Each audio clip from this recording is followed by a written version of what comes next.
Go back to Singapore. I'm very happy to say the mountaineer and expedition leader, David Lim, is there. David, my claim to fame, I was born at the foothills of the Himalayas. You led an expedition to Everest. Tell us what it was like from a personal point of view to be there. I think from a personal point of view, I think I found a tremendous sense of privilege. And it was just not because that you're kind of following in the footsteps of giants, great mountaineers who have gone before you, but also in my particular context, I was the leader of the first Singapore Everest expedition. And unlike maybe where you came from, right, we have no mountains in Singapore. We are flat.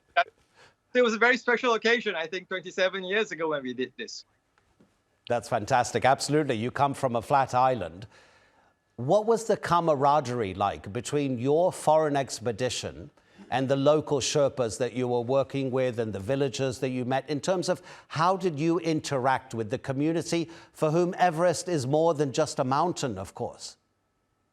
Yes, of course. And I think this was really important. Now, although the Sherpas are essentially hired professionals on your expedition, I wanted to make sure that they felt that they were really part of my team. So what we did was we actually worked with quite a few of them, at least half of them, before we arrived on Everest. So we did several expeditions before going to Everest in 1998. So by the time we were climbing on Everest, we knew each other very well. I mean, they wore the same jackets as we did. So there was a great sense of team camaraderie. And for anyone trying to climb more than 8,800 meters above sea level, to do it 31 times like Kami Rita Sherpa has, he's 55 years old. What sort of physical and mental effort does that take? Well, I think for a start, many of those Sherpas are built slightly differently from us, I think, biologically. And interestingly, Kami Rita was actually on my team as well in 1998. So I've climbed him on two separate occasions on expeditions, and he's quite an exceptional climber. So yes, 31 times is still an incredible record. And is the Sherpa the leader of the entire troop? Does the Sherpa make the most important decisions? Advance, retreat, make camp, all of those things? I would say the situation does differ from one team to the other. Like when we went, we did not have any professional guides advising us. So we worked hand in hand with the head Sherpa of the Sherpa team, who we call the Serda. So he then rolls out our thinking and our decisions to the rest. Now, obviously, if there's a difference in opinion, he will, of course, give us that feedback, and then we'll discuss that particular issue again. So in that sense, that they play a very, very important part of the expedition, but ultimately, the leader, like someone like me, will have to make the final decision.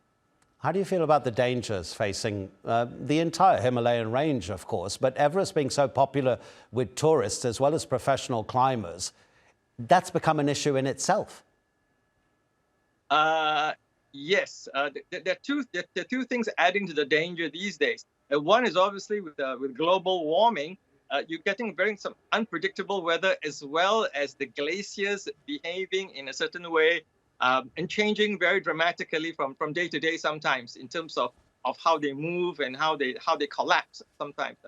And this adds to the risk factor. The second thing I would say is that a lot of people going in now are climbing with just the minimum amount of experience needed to succeed.